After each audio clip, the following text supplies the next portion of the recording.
الشيطان الرجيم. بسم الله الرحمن الرحيم.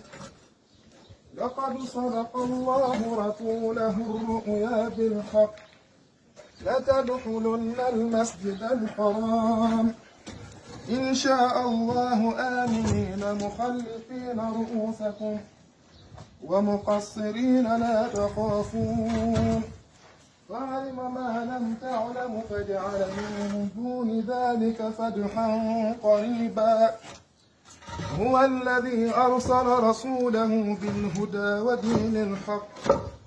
ودين الحق ليظهره على الدين كله وكفى بالله شهيدا. محمد رسول الله والذين معه أشداء على الكفار رحماء بينهم تراهم ركعا سجدا يقطعون فضلا من الله ورضوانا سيماهم في وجوههم من أثر السجود ذلك مثلهم في التوراة ومثلهم في الإنجيل